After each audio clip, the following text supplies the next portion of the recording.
여러분, 눈에 보이지도 않는 원자 속 세상을 들여다보는 거 상상이나 해보셨나요? 한때는 정말 불가능한 꿈이었죠. 그런데 말이죠, 과학자들이 결국 그 지도를 그려냈습니다. 대체 어떻게 그 작은 세계의 문을 열었을까요? 오늘 그 혁명적인 이야기를 한번 따라가 보시죠. 모든 건 바로 이 질문 하나에서 시작됐어요. 아니, 눈에 보이지도 않는 걸 대체 어떻게 재지? 이겁니다. 그 당시 과학자들도 마찬가지였어요. 원자가 있다는 건 알겠는데 그 속을 들여다볼 방법이 전혀 없었던 거죠. 정말 막막한 숙제였을 겁니다. 자, 이제부터 과학의 계주가 시작됩니다.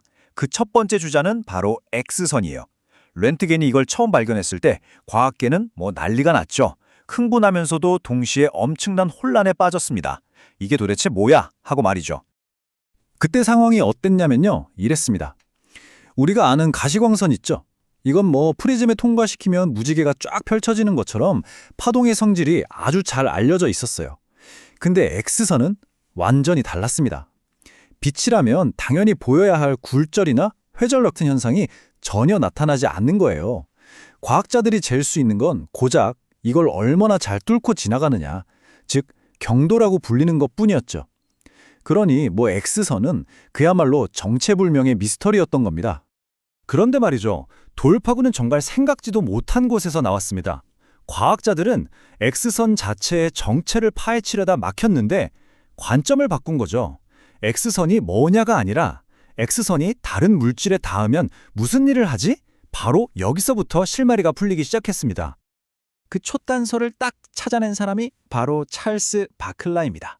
이 사람이 정말 놀라운 걸 발견하는데요. 바로 이거예요. 각 원소에다가 X선을 쏘니까 그 원소만의 아주 독특한 고유한 X선이 튀어나온다는 겁니다. 와, 이거 마치 모든 상품에 바코드가 붙어 있듯이 모든 원소가 자기만의 X선 지문을 갖고 있었던 거죠. 바클라는 이 지문에 K복사선, L복사선이라고 이름을 붙였습니다. 자, 이제 무대가 다음 단계로 넘어갑니다. 원소마다 고유한 X선 지문이 있다는 건 알았어요. 그럼 이제 문제는 뭐냐? 이걸 어떻게 정밀하게 측정하고 분석할 것인가였죠. 그리고 그 해답은 정말 의외의 곳, 바로 반짝이는 결정 속에 있었습니다. 여기서 막스 폰 라우에라는 천재가 등장합니다. 그의 아이디어는 정말 기가 막혔어요. 한번 들어보세요.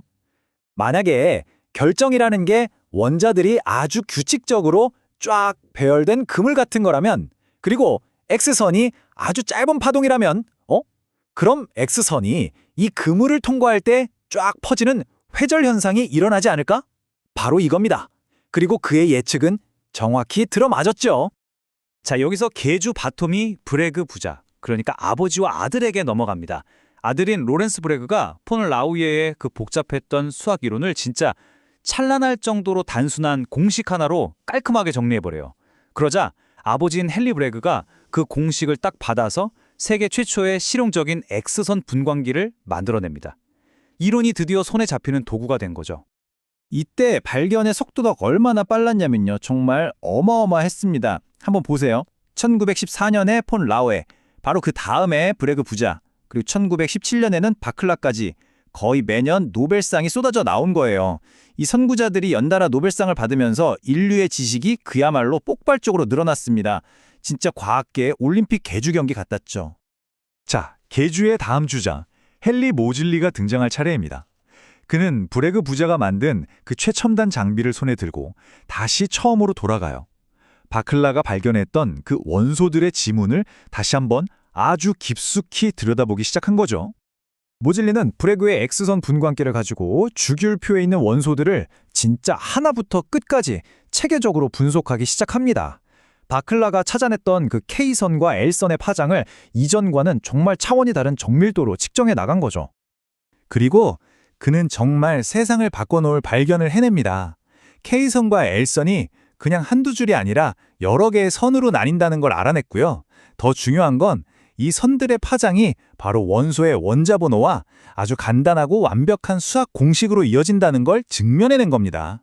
이건 진짜 혁명이었어요. 그때까지 애매한 원자량 순서로 뒤죽박죽이었던 주기율표가 원자 번호라는 절대적인 기준으로 마침내 완벽하게 정리된 거죠. 화학이라는 학문이 드디어 진짜 예측 가능한 과학으로 다시 태어나는 순간이었습니다. 자, 이제 이 이야기의 클라이맥스로 가보겠습니다. 지금까지 나왔던 모든 선구자들의 연구, 그 어깨 위에서 X선 분광학을 정말 상상도 못할 수준으로 끌어올린 끝판왕이 등장합니다. 그의 이름은 만내 시그반입니다. 시그반이 이뤄낸 발전이 어느 정도였냐면요. 이건 뭐 도약 수준이 아니었어요. 보세요. 모줄리가 K계열에서 선 2개, L계열에서 4개를 발견했잖아요. 그런데 시그반은요. L계열 하나에서만 무려 28개의 선을 찾아냅니다. 이건 비유하자면 그냥 흐릿한 흑백 사진을 초고화질 4K 컬러 영상으로 바꿔버린 거나 마찬가지였어요. 그리고 그의 업적은 여기서 끝나지 않습니다. 기존에 있던 K, L 계열을 더 자세히 파고든 건 물론이고요. 아예 존재 자체를 몰랐던 새로운 X선 지문들, 그러니까 M계열, N계열까지 통째로 발견해버립니다. 원자 내부의 지보를 훨씬 더 빽빽하고 상세하게 그려나간 거죠. 그리고 결정적으로 이게 중요합니다. 그럼 시그반의 측정 정밀도가 이전보다 얼마나 좋아졌을까요? 10배? 100배? 아니요. 무려 1000배였습니다. 1000배요? 이 압도적인 정밀함이 있었기에 그는 다른 사람은 아무도 볼 수 없었던 원자 내부의 가장 깊숙한 곳, 그 미세한 구조까지 들여다볼 수 있게 된 겁니다. 아니, 그냥 선 몇 개 더 찾은 게 뭐 그리 대단하냐고요? 천만에요. 이렇게 정밀하게 측정했다는 게 대체 뭘 의미하는 걸까요? 이건 그냥 스펙트럼 선 목록을 길게 만드는 그런 단순한 작업이 아니었습니다.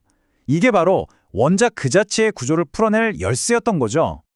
시그반이 발견했던 이 수많은 선들, 이 X선 지문들은 사실 원자 아주 깊숙한 곳에서 날아온 비밀 메시지나 다름없었어요. 각각의 선 하나하나가 원자 속 전자가 한 에너지 상태에서 다른 상태로 점프할 때 보내는 고유한 신호였던 겁니다. 그때 마침 닐스 보어가 제안했던 원자 모델이 있었는데요.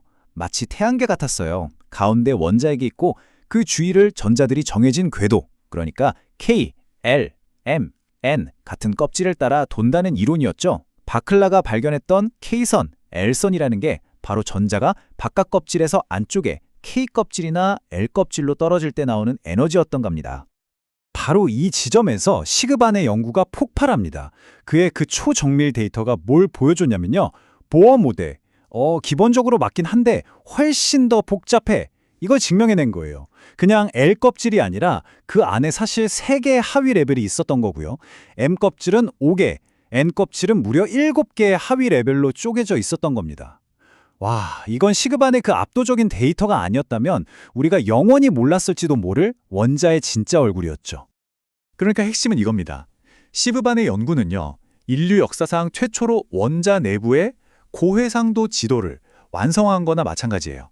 그의 정밀한 실험 데이터는 당시 막 태동하던 양자역학이라는 새로운 이론을 뒷받침하는 가장 확실한 증거가 됐고요.